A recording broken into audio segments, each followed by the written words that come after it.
Hi friends, இப்போ நம்ம சிறகடி காசை பார்க்க போகிற சிறகடி காசையில் நம்ம மாட்டினா மட்டனுங்கிற கதையாக நம்ம மனோஜ் மாட்டிக்கிட்டா இருக்காண்ணா. இது புதுசு கண்ணா, புதுசு, இதுக்கும் மேலே நான் செஞ்சுருக்கேன், உங்களுக்கு தெரியாது அப்படிங்கிறாரு. அதுக்கப்புறம் நிற்க வச்ச கேள்வி கேட்டால் அதுதான் இதுதான் அதுங்கிறாங்க. இது எங்கேயோ கேட்ட டைலாக் மாதிரி இல்லை, இவங்க ஃபேமிலியே ரிப்பீட் பண்ணிட்டாங்கடா, அடேங்கப்பா அப்படிங்கிற மாதிரி ஆயிடுச்சுங்க. அதுக்கப்புறம் ரோஹிணி கிட்ட கேட்டால் ரோஹிணியும் முடிச்சுட்டு சொல்லலான்னு இருந்தோம், முடிச்சுட்டு கொடுக்கலான் இருந்தோம், என்னடா இழுவை போட்டு தாக்குடா அந்த மாதிரி ஆயிடுச்சுங்க. கடைசியில் அப்புறம் நிற்க வச்சு வந்தாங்களா, டைரக்டர் சொன்னாங்களா, பேசினாங்களா, பேசும்போது என்ன சொன்னாங்க, இல்லை அதுதான் இது, ஐயோயோ இது வாழைப்பழ காமெடியாக கொண்டு போகிறாங்கடா மொத்த குடும்பமும் சேர்ந்து அப்படிங்கிற மாதிரி ஆயிடுச்சுங்க. இன்றைக்கி அள்ளு விட்டுட்டாங்க எல்லோரும் சேர்ந்து. இந்த மாதிரி ஏதாவது புதுசாக ட்ரை பண்ணுங்கள், வேறு லெவலில் இருக்கும் அப்படிங்கிற மாதிரி ஆயிடுச்சு. அதுக்கப்புறம் கேட்டினதுக்கப்புறம் இவங்கள்ட்ட பேசுறதே வேஸ்ட்டுப்பா, அமௌண்ட் அனுப்பிவிடுங்கப்பான்னு சொல்லிட்டு ஆளாளுக்கு 20,000 வாங்கிட்டாங்க.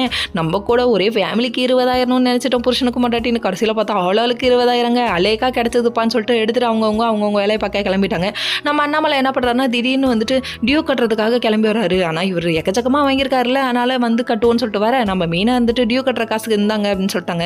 20,000 எனக்கு எதுக்குமா அப்படின்னு சொல்லி கேட்டால், இல்லை பரவாயில்ல சேர்ந்து தானே நம்ம வாங்கணும், என் தம்பிக்காக தானே வாங்கினீங்க இருந்தாங்கன்னு சொல்லிட்டு மொத்த அமௌண்ட்டே கொடுத்துறாங்க. இப்படி ஒரு பொண்டாட்டி, இப்படி ஒரு அப்பா, அவங்கவுங்களுக்கு பிடிச்சது வாங்கிக்கணும்னு நினைப்பாங்க. கடைசியில் பார்த்தா நீ எனக்காக செய்கிற அப்படின்னு யோசிக்கிறாங்க. நீ குடும்பத்தை பற்றி யோசிக்கும் போது நான் உன்னை பற்றி யோசிக்க மாட்டேனா, நீ உங்களுக்குள்ள ஒரே ரொமான்ஸ் அப்படிங்கிற மாதிரி ஆயிடுச்சு. அதுக்கப்புறம் ஒரு வழியாக வீட்டுக்கு வந்துட்டாங்க. வீட்டுக்கு வந்ததுக்கப்புறம் பார்த்தா நம்ம மீனாவை பார்வதி வர வச்சுருக்காங்க. எதுக்கம்மா வர வச்ச அப்படின்னு சொல்லி கேட்டால், சும்மா ஏதோ பூ கொடுக்கணும்னு சொல்லிட்டு வர வச்சாங்களாங்க. அங்கே கடைசியில் பார்த்தா பணத்தை காணும்னு சொல்லிட்டு மீனா மேலே பழிய போடலான்னு பிளான் பண்ணிட்டாங்க. இந்த விஜயாவுக்கு வேறு வேலையே இல்லையா அப்படிங்கிற மாதிரி இருக்குது. Okay friends.